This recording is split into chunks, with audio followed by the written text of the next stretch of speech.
All right.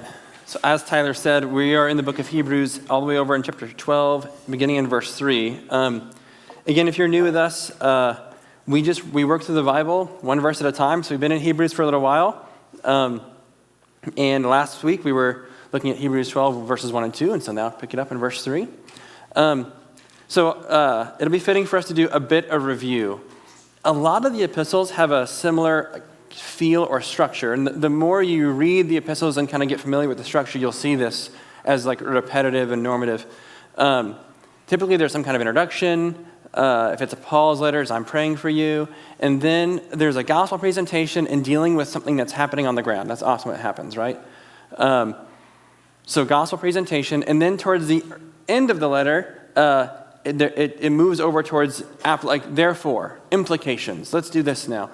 We're at the spot of the book of Hebrews where he's starting to pivot over towards the therefore. And you're going to see, especially proceeding from our text today, moving into chapter 13 especially, just a list of, hey, do these things, right? So we're right at that fulcrum moment.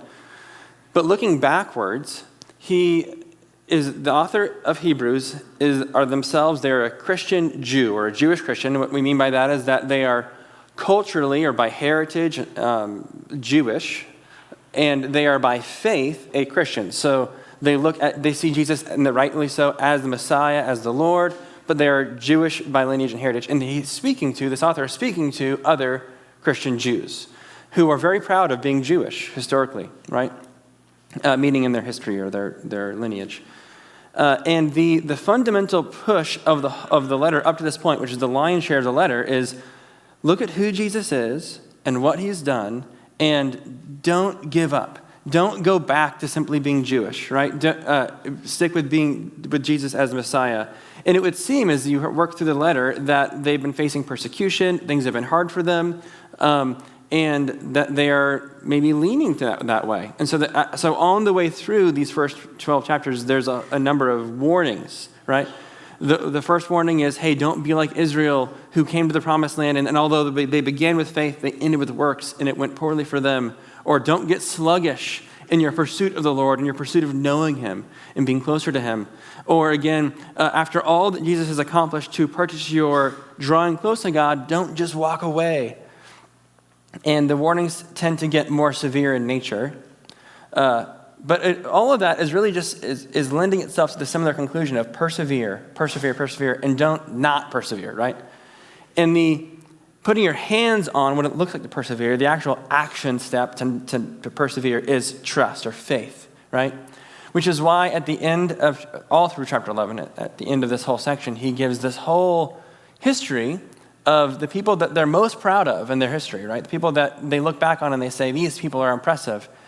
And the thrust of the author is what makes them impressive, the common denominator, what undergirds their capacity to do all the things that we think are neat it's not that they're great, it's they trusted God and that God worked through them to accomplish those things. And he goes through a whole list, right? Beginning all the way back with Abel, forward through Noah and Abraham and Moses, and then he lists a whole bunch. And he says, I can't go on, and even though it's kind of a long list, right?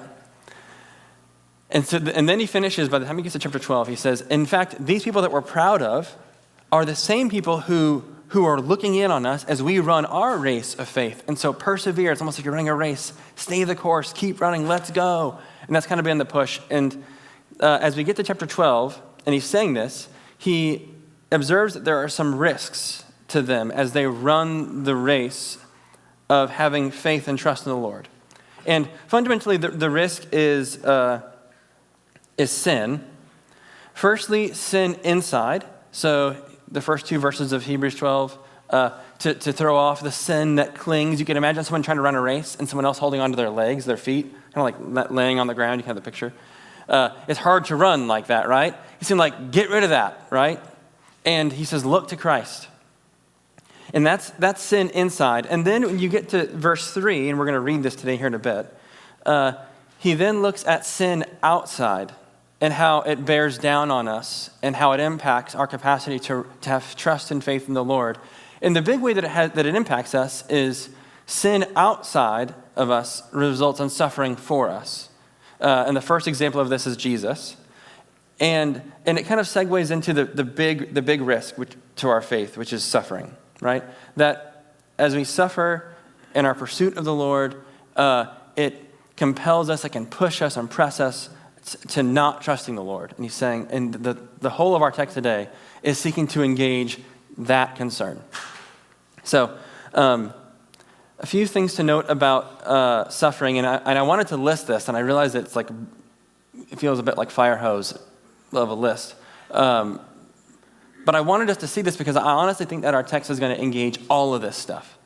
And he's going to do it in a way that's tremendously relatable, or the author will do this in a way that's tremendously relatable. So, and I relate to a lot of this stuff. In the midst of suffering, we're inclined towards things like, I'm looking at the list on the left now, things like self-pity. Like you start to list all the bad things that have been happening to you, and I can't believe how bad this is, and blah. And then you can maybe move into, why is this happening to me? It shouldn't be like this. I'm not being treated the way that I really should be treated. You can have anger, like, I deserve better, and you can get angry at God. You can kind of watch, by the way, Job move through some of these things. Rebellion, if it's going to be like this, then I don't want anything to do with God. We tend to presume that God is sovereign, which he is. It's not a wrong presumption. But I think even people who are not religious will, in the midst of their suffering, say, well, if God, they'll almost like default over into a conversation about how God is real and he is sovereign, and so they have someone to shake their fist at. And then I think, I did it like this on purpose. It's not a perfect one-for-one, but I kind of wanted you to see these lines, right? I do think these things are attached. When you sit in self-pity for a while, you can trend towards like lethargy or apathy or like kind of giving up, like why get out of bed, right? Confusion, why is this happening, can lead towards hostility. And when I mean hostility, I'm thinking specifically if people in the world are behaving poorly and it results in your suffering, you're not inclined towards grace and forgiveness. I think these two things tend to go together.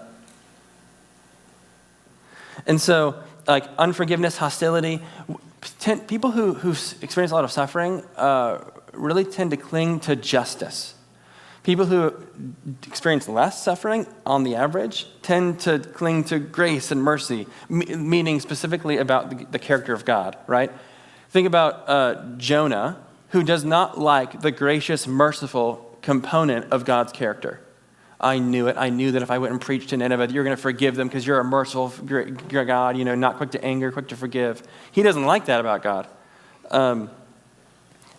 Typically, not 100%, Westerners tend to say, how could God send anyone to hell? How could God, that we tend to shake our fist at God's justice. And so, okay, you kind of see this. And then lastly, vice.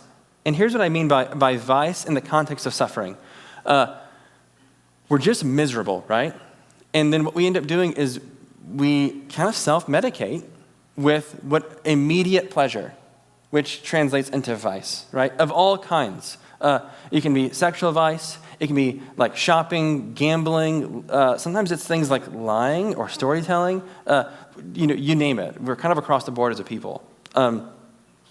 All these things kind of fit into the puzzle of risks that are associated with suffering. And I really do think that as we work through our text, you're going to see the author engage with all of it.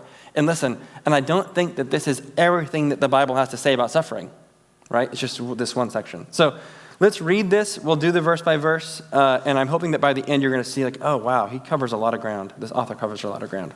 Here we go. Here's our text. Consider him, this is Jesus, who endured from sinners such hostility against himself, so that you may not grow weary or faint-hearted in your struggle against sin. You have not yet resisted to the point of shedding your blood. And have you forgotten the exhortation that addresses you as sons? My son, do not regard lightly the discipline of the Lord, nor be weary when reproved by him. For the Lord disciplines the one he loves, and chastises every son whom he receives. It is for discipline that you have to endure. God is treating you as sons. For what son is there whom his father does not discipline?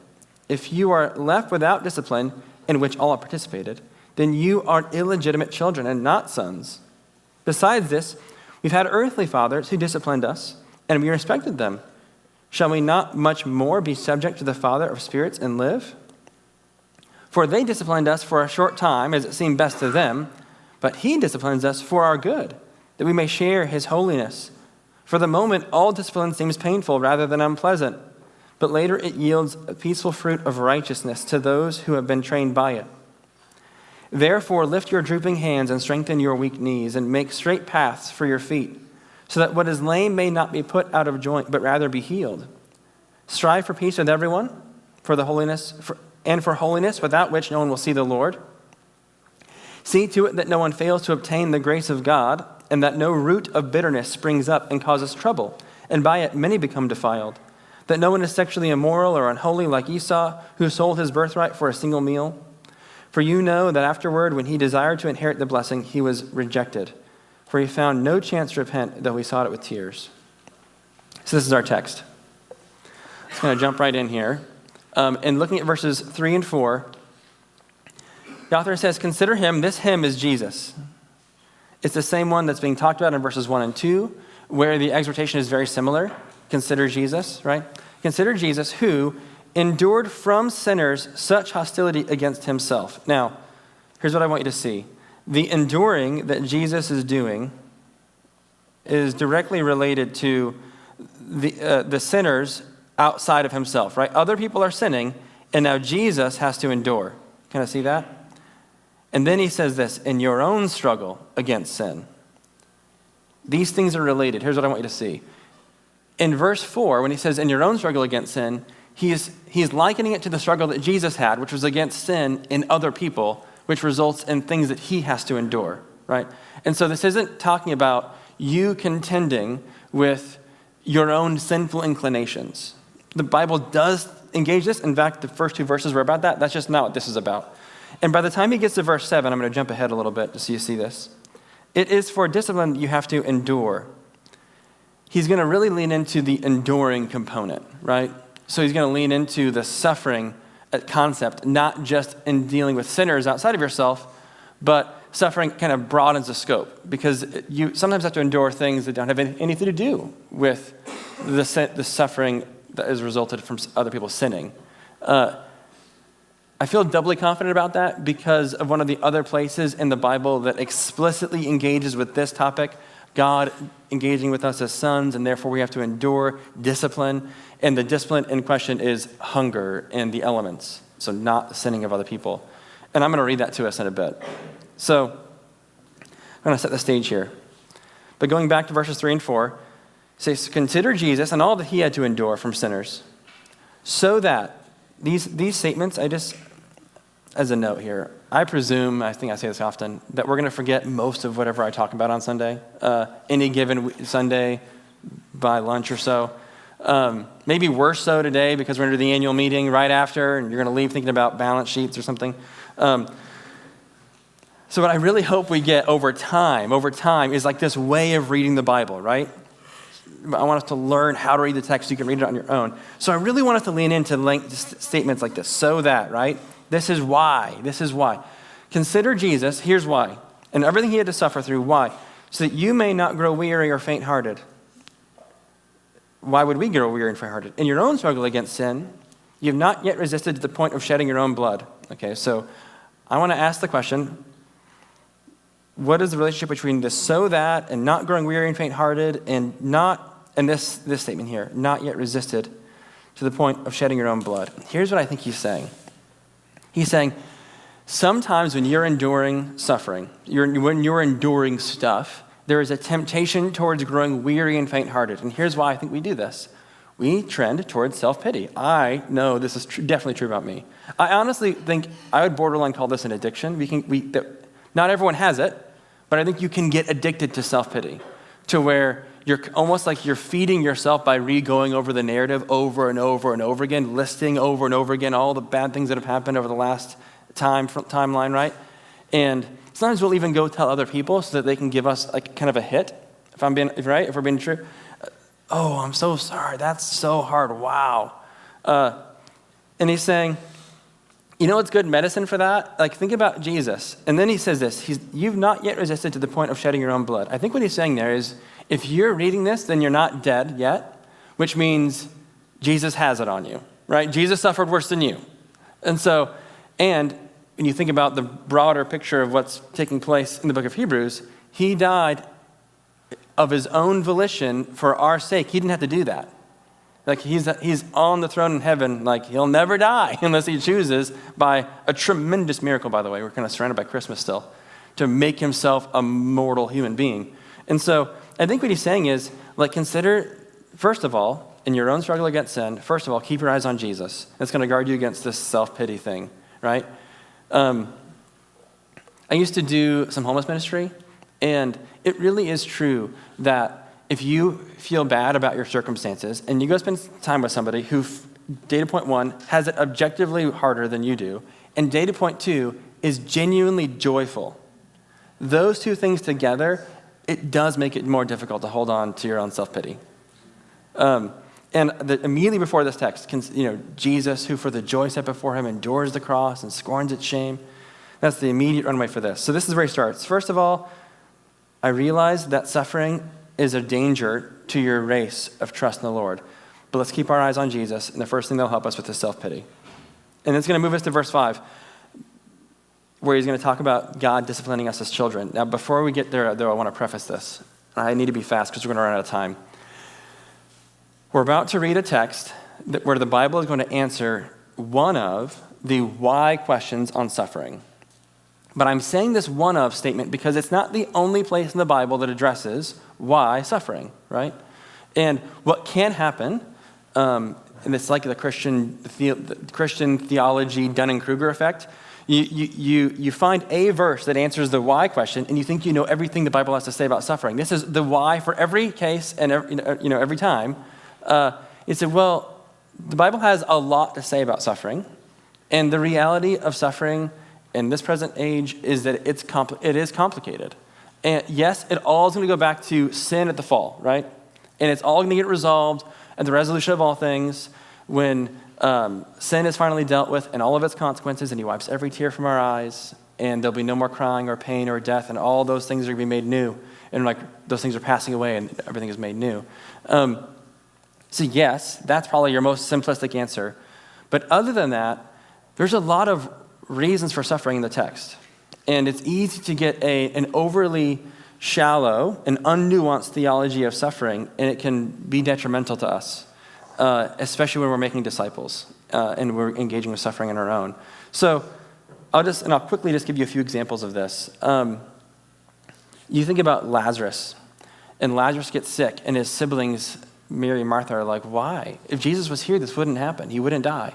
And think about being Lazarus, probably having the same conviction that if your friend, Jesus, was here and he's just one town over, you'd get better, and he doesn't come. And then you find out Jesus purposely waited. But for Lazarus, he never gets to figure that out.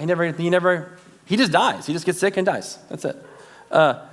Then you find out later that Jesus rose from the dead, and it's to bolster the faith of the disciples. But then also the news of that gets over to Caiaphas, the high priest of the Jews, and it's the final domino that falls that he says, that's it. We can't let this go on, and they're going to crucify him now. They're going to have him killed, no matter what, right? And Jesus has his face set towards Jerusalem, so God has this big plan, and Lazarus has a role to play. Or the person born blind, and his disciples say, why? Why was he blind? Is it because of his parents' sin, or is it his sin? There's an example of your unnuanced, overly simplistic theology of sin. It's always the direct consequence of one sin. And Jesus says it's neither of those things, right? For the glory of God to be displayed. Jesus' suffering is another example. Jesus didn't personally sin, right? Why does Jesus suffer? And the answer to that question is multiple. There's a lot of reasons for it. So I wanted to say that in general, there's a lot of occasions for suffering, and we don't always know why. A large part of the reason for the book of Job is Job is suffering, and he wants to know why, and all of his friends want to know why, and they don't have access to the answer. This is a large part of the book of Job, right? Not only that, but sometimes one event can have multiple whys underneath it, right? I think Jesus suffering on the cross is a good example of this. Here it says it's because it's from sinners, right? This is why Jesus was suffering. But you're also going to have, it's complex. You go to it and say, oh, Jesus is on the cross because of the cowardice of Pontius Pilate. Oh, that's true. Because of the fickleness of the crowd, who on the first day of the week were celebrating him as king, and on the last day of the week wanted him to be killed. The crowd is persuaded because the leaders of the Jewish people pushed them towards it.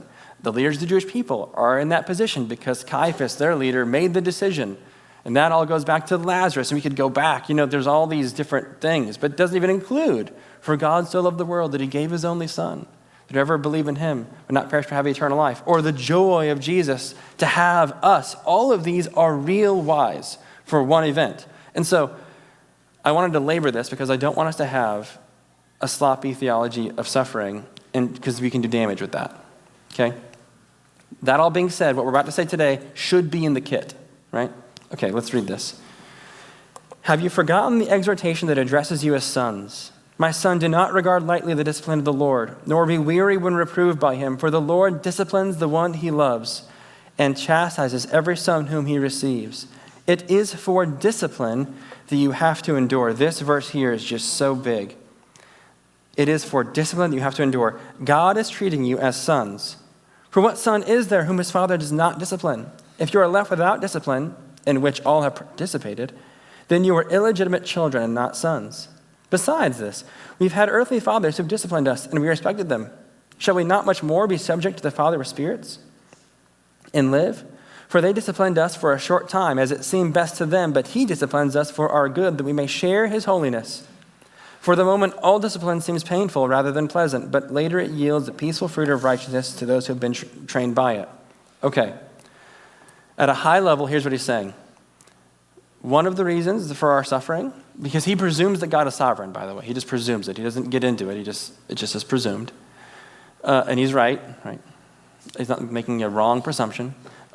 He's saying, God is your father and he loves you, and he is bringing you through hard things on purpose because he cares more about your character than your circumstances, right?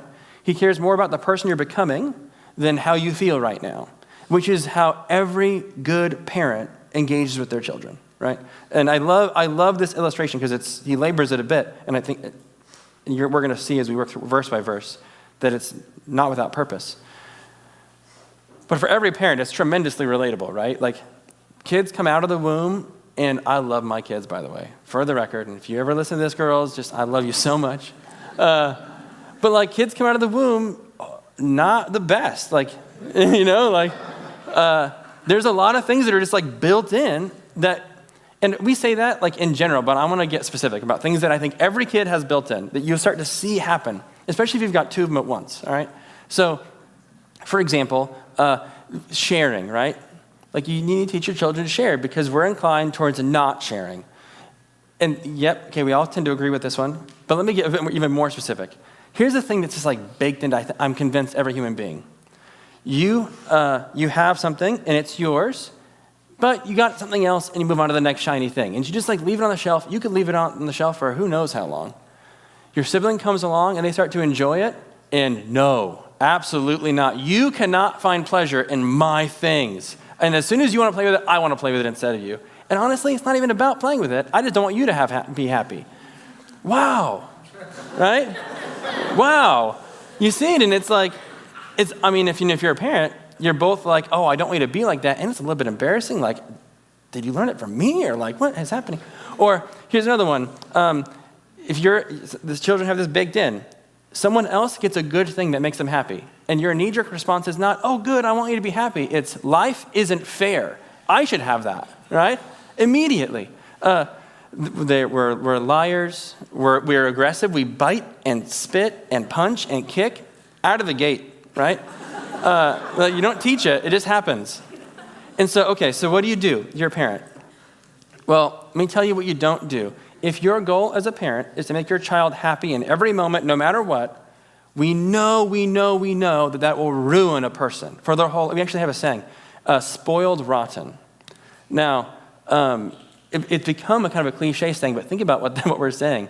Like, we're spoiling somebody to the point where like they're literally gross to be around, right? And here's the thing too, is that if you don't teach your child, hey, when you don't get your way, you can't just scream and punch and kick and bite.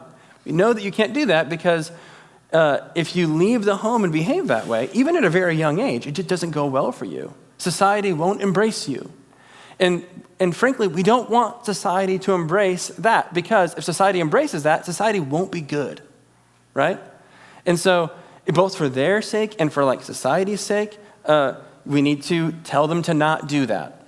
Now, here's the thing. As soon as you tell a human being that they can't have something or to not do something, without exception, until you're disciplined a little bit, we don't like that, right? And so it's painful. We don't, And here's the thing too. This is a confession of my own. Especially with my oldest, I'll often, try to partner with her and say like, hey, how can I help you not do that? And the truth is, I can't let her choose because she'll always choose like, I'll have a half portion of ice cream after dinner. Like, we didn't even talk about ice cream. And and it's like, I'll just have half. I think that's a good punishment. It's like, no, that's not going to be it. That's not going to be the punishment you're going to get, And so we have to make them unhappy. We have to discipline in order to shape them into a character that's like good. And it's really in their best interest.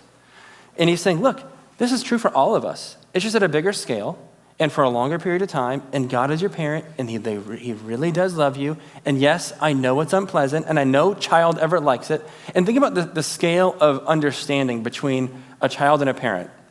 Children are often going to say, my parent's unfair, they're wrong, I shouldn't have it this way. But then as they grow up a little bit, and in maturity and thinking, they go, you know what? Okay, maybe my parent was right. I remember thinking when I was a kid, I'm never going to make my kids clean their room. I remember thinking that. I have a specific memory. I was wrong, right? I was wrong about that. But then think about the gap between an adult human being and their thinking and God of the universe, right? If anything, we're underselling it when we're talking about a parent to a child. And so he's like, look, I know that it's hard, but God really does love you. He really does have good things in mind for you. He cares more about your holiness and your righteousness than your circumstances, and this is why. And so yes, you're going through hard stuff, but God wants to use this that you have to endure in order to shape this thing in you, this good thing for you. Okay, that's what's happening at 30,000 feet. But in the midst, he's going to deal with a lot of, I think, very on-the-ground, real questions that we ask in the midst of suffering. So let's look at a few of these. Do not regard lightly the Lord's discipline. He reproves the one that he loves. Think about all the times we might ask the question of like, why is this happening to me? This is a very real question. Now, again, we want to be careful. I think the intent of this text is to be encouraging to the audience. I think that's the intent. It's not to say you must have done something wrong. And honestly, that word discipline, it's not only punitive. Sometimes I force disciplines on my children when they've done nothing wrong. Like, we can't just watch TV all day, okay? So that's a discipline, right? Got to be disciplined in that sense. And I do think that's at least in part in view here. And so he's saying, part of this why that gets answered is it's not that God doesn't love you. It's not that you don't have any place in his heart. It's not that God is angry necessarily even. It's that God has good things in mind for you, your family, and he's shaping you. Here's another one. What if you're suffering and your inclination is to be angry and therefore be angry at God? Like, God, if God was good, he wouldn't be doing this to me. And therefore I'm mad at him. Look at what he says. We've all had earthly fathers who disciplined us and we respected them. Shall we not much more be subject to the Father of spirits and live? He's saying, listen, if in hindsight you look at the discipline you received from your parents and you say, I'm not actually mad at you and I respect you, should we be careful then to not, in the midst of our own suffering, get angry at God and not want to be subject to him? He's saying, no, we should have a respect for God and stay and willingly stay subject to him in the midst of suffering. How about this one? God is not good because of suffering. There's actually a whole philosophical question, the problem of pain, that goes along with this. If I were God, I think I could do it better than him. I think I know better. So look at what he says here. They, meaning this they is our parents. They disciplined us for a short time. Short time is like between the ages of, 1 and, let's say 18. Let's just say. As it seemed best to them. This language I think is important. Look, and this is true if you're a parent. This is one of the, in my experience thus far, which is not very far in, it's one of the biggest dilemmas. Is am I disciplining enough? Am I disciplining too much? I just want to shape the character and not go any further, And I don't always know. But this is God now. This one's God. He disciplines us for our good. Look, we do what seems best to us, but God is just objectively right, and it is for our good. This is what he's saying. And so I like what Tim Keller says. He said, when you say something like, there's no good reason for why God would do X, Y, Z, what you're really saying is, I can't think of a good reason. But to presume that it does not exist is to presume too much. God is smarter than us. So I think he's actually on his way through this, engaging all these things. And then he also says this, for the moment, all discipline seems painful rather than pleasant. And I think I appreciate this. Suffering is suffering. Even if, for a while, we didn't let our kid watch a TV show, that was the worst thing in the world. We say, hey, no Bluey tonight, because of the consequence. That can be earth-shakingly hard. And to be fair to my kid, that is hard for a kid. Suffering is suffering, no matter who you are, right? And just because someone suffers at a much greater scale than someone else, both are suffering when you're in the shoes of that person. So we want to be careful not to diminish the suffering of other people, even children, and not to diminish your own suffering. Your suffering is suffering. A third of the Psalms or laments, the Bible will say this regularly. Suffering is suffering, but it is temporary, and God's desire and plan for us is to have goodness out in the future. And look, the point. I'm going to go like this to get rid of my lines. The point of this suffering is that we may share in his holiness and to produce the peaceful fruit of righteousness. This is the point. So the goodness of God includes us having these things. Now, there's one last thing I want to say that I do think that's in view in our text for the audience when he starts using the language and the illustration he's using. And I'll show you in Deuteronomy 8 what I'm referencing, what I said we would come back to. In Deuteronomy, what's happening, this is the second generation of Israel that's been in the desert. The first generation leaves Egypt. They come to the edge of the promised land. They fail to enter the rest of God, if you remember from earlier in Hebrews, because they don't keep their faith in him, and instead they're asking, can we get ourselves in? So they don't obey God. He says, fine, you can live in the desert for 40 years. I'll take the next generation in. And here's what he says. The book of Deuteronomy is what he says to the second generation. Okay?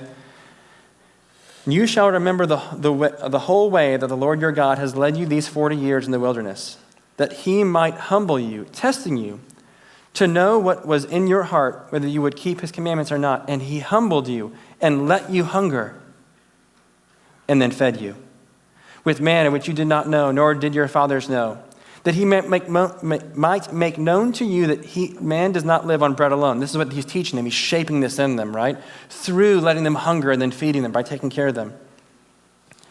But on the very word that comes from the mouth of the Lord. Your clothing did not wear out on your foot, and your foot did not swell for 40 years. Know that in your heart that as a man disciplines his son, the Lord your God disciplines you. So God is disciplining them, not through the sin of other people, but just by having them in the wilderness and by showing them every day, if you're going to eat today, it's because God showed up, right? And it's every day. If your clothes don't wear out for 40 years, it's because God is sustaining you. If your feet aren't swelling, even though you're walking through the Middle Eastern desert every day, it's because God is taking care of you. And the whole idea is so that they learn God is the one who upholds us, whether we realize it or not. But this is the real thing I want you to see. So you shall keep the commandments of the Lord your God by walking his ways and by fearing him. For, we want to pay very close attention to these words. The Lord your God is bringing you into a good land. Here's why I did this, because I'm going to bring you into a good land. And he, from verse 7b through the end of verse 10, he just goes on a bit of a rant on how good it's going to be. And I'm going to pick it up in verse 11. Take care lest you forget the thing that he's teaching them, right? Lest you forget your God by not keeping his commandments and his rules and his statutes, which I command you today. Lest when you have eaten and are full and have built good houses and live in them, and when your herds and flocks multiply and your silver and gold is multiplied and all that you have is multiplied, then your heart be lifted up rather than humbled, and you forget the Lord your God, who brought you out of the land of Egypt, out of the house of slavery, who led you through the great and terrifying wilderness with its fiery serpents and scorpions and thirst of ground where there was no water, who brought you water out of flinty rock, who fed you in the wilderness with manna that your fathers did not know, that he might humble you and test you to do you good in the end. Beware lest you say in your heart, my power and the might of my hand have gotten me this wealth. You shall remember the Lord your God, for it is he who gives you the power to get wealth. Here's the punchline I want you to see. God desires to bless them tremendously, but he knows that their character can't withstand the weight of the blessing he has in mind, and so he has to discipline them to prepare their character to receive all the goodness that he has in mind. Because if he doesn't do that first, it'll crush them, and they'll rebel from him, and it will go poorly for them in the end. And so I think that there's something in view here when he uses language, God is treating you as sons, and this is one of the handful, not that many. It's like this in Proverbs 3, where it says, like, I'm treating you as sons. There's more than that, but all right. Now we're gonna quickly work through the end of this, and we're gonna be done. Therefore, again, in one of those moments, right? Ugh. Therefore, you see it. Here's the first thing he says in response to this. Lift your drooping hands and strengthen your weak knees and make straight paths for your feet so that what is lame may not be put out of joint, but rather be healed. I think that this verses 12 and 13 are in direct reference to his concern on the front end of self-pity, right? The concern with self-pity, the outcome that he wants to warn against is it's easy to look at all the ways you're suffering and say, woe is me, this list is horrible, why get out of bed? He's saying, don't do that. Don't do that. Look, God is treating you as sons. He loves you. He's got good plans for you. This is going to be for your good. Therefore, let's go. Get up. Let's go. And there's a danger to them that the wounds received in suffering get worse in lethargy and just sitting in self-pity. They get worse. He says, but if you get up and go, in the going, there is healing. You see that? And make straight paths for your feet so that what is lame may not be put out of joint. Look, you're feeling like you've been weakened by this suffering. The concern is that if you don't get up and go, it'll be put out of joint and it'll just be worse. If you stay in bed too long, it's going to get worse. But rather, be healed. When you can persevere with the Lord and keep your eyes on him in the midst of suffering, you'll come out of the crucible of suffering healed rather than worse. That's the first thing he says. Second, strive for peace with everyone and for the holiness without which no one will see the Lord.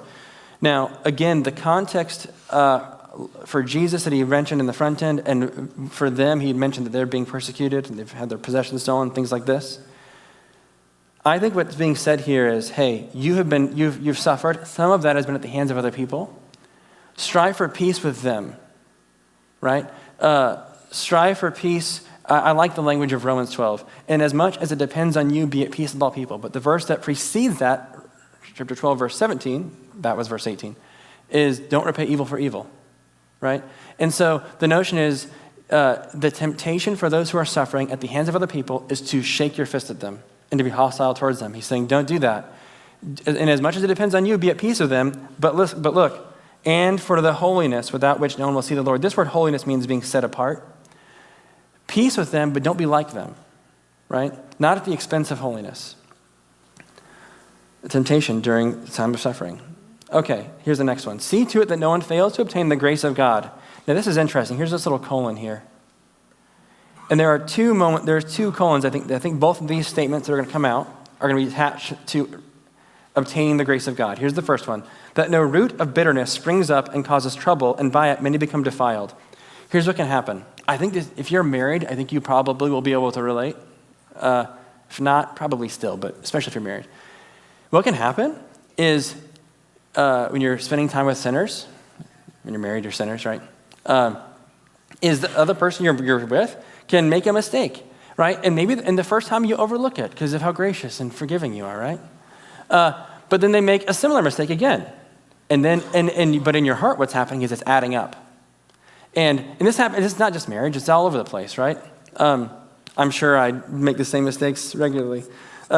But what happens is eventually it's been building up and you're feeling more and more like, I shouldn't be treated this way. I deserve better than this. I'm getting a raw deal. And it's like a building sense in your heart, this like root of bitterness, to the point that when somebody does the next thing, your response is not proportionate to what just happened, right?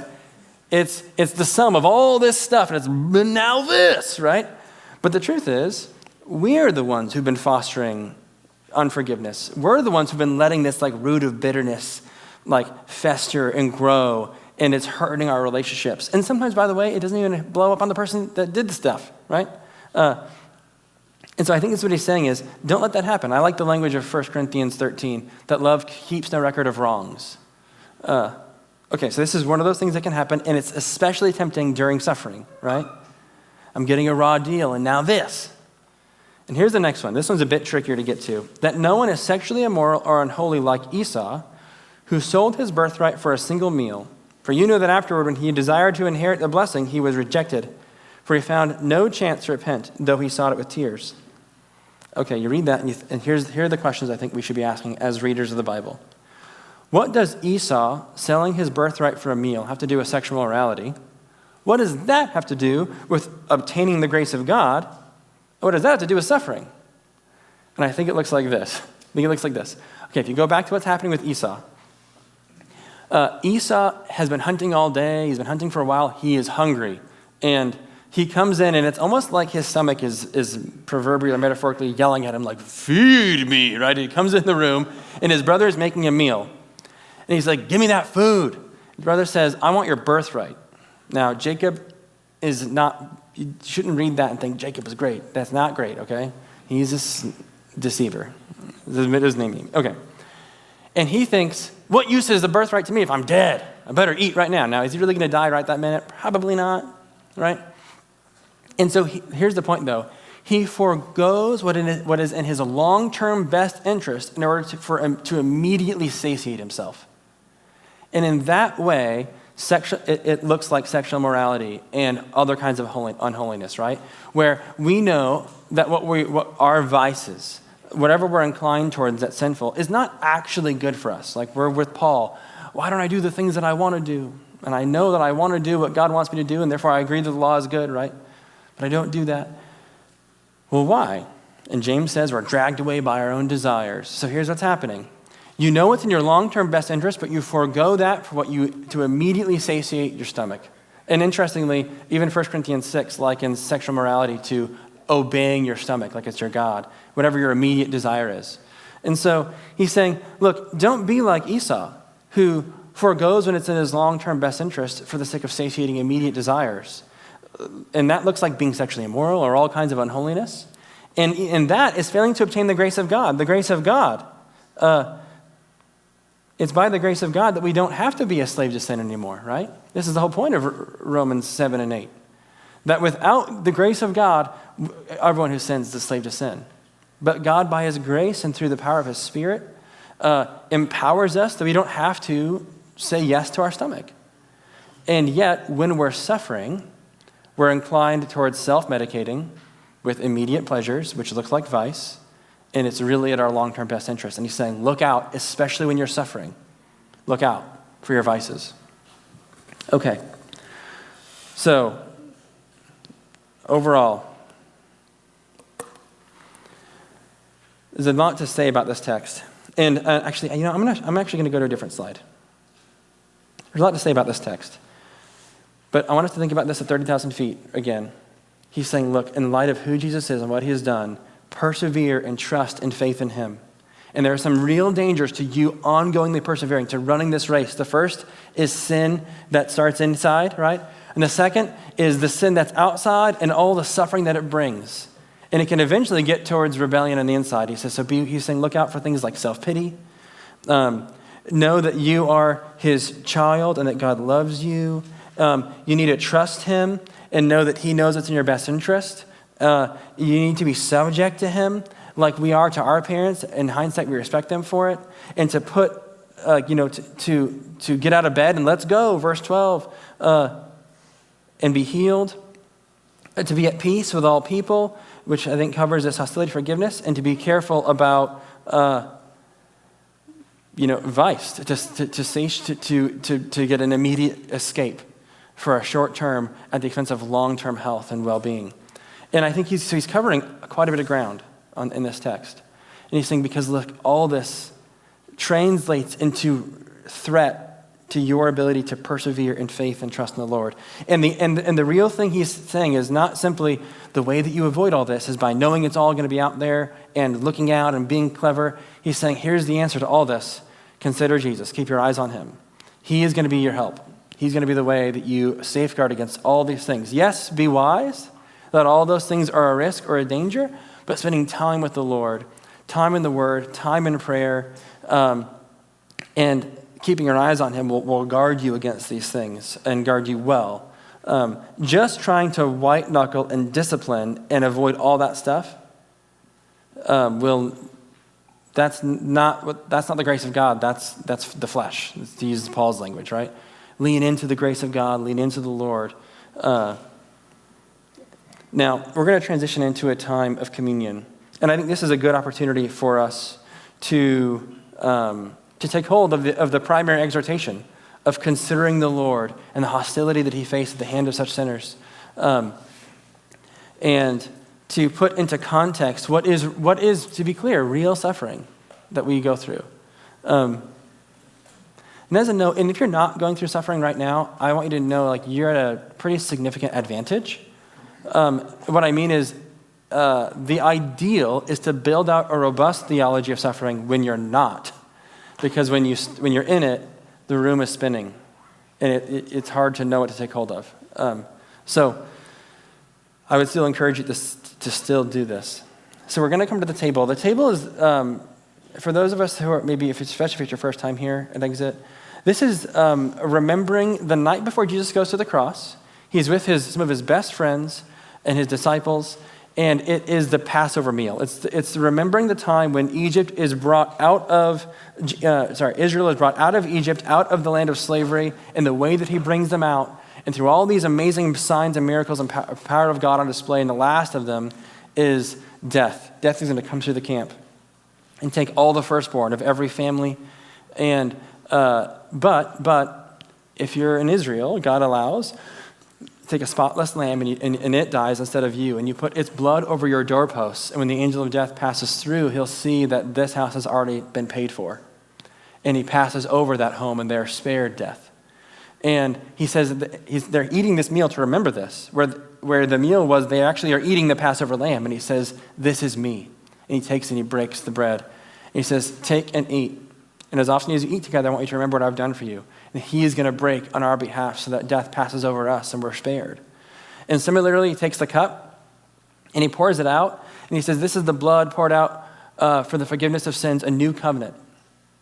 And he's saying, take and drink. Now, if you're at the table and you're Jewish, which they all are, they know you don't drink blood, because in the blood is the life. The life is the blood, and it's not yours to have. Yet he's saying, this is the life you get to have. You have my life and my righteousness. I'm going to take your death, and we're going to trade places. And in our text today is going to say that it was his joy that gave him the capacity to carry that out. He was overjoyed at the thought of having us, that he would go to the cross and die the death that we deserve and give us his righteousness. And he's saying, as often as you eat and drink together, I want you to remember what I've done for you. And so still to this day, thousands of years later, the church, us, we're gathering together and we're eating and we're drinking and we're remembering what he has done for us to purchase us as his bride. The wafers are gluten-free, so if you've got a gluten intolerance, this is for you. It's a grape juice. If you're wondering, can I come be at the table? The answer is, if you put your faith and trust in Jesus to have a right relationship with God, then this table is for you. Full stop. Even if today is your first day feeling that way, this is for you. If you identify as Christian, but you feel like you're a good person and that God's going to accept you because you're a good person, then I would encourage you to wait. I would love to talk to you about that, about what communion is about in the gospel. So I'll invite the worship team up, and I will pray for us. Come to the table when you're ready. Lord Jesus, we thank you that you would be willing to suffer so much so that you would be considered a man acquainted with sorrow. And you didn't have to do that.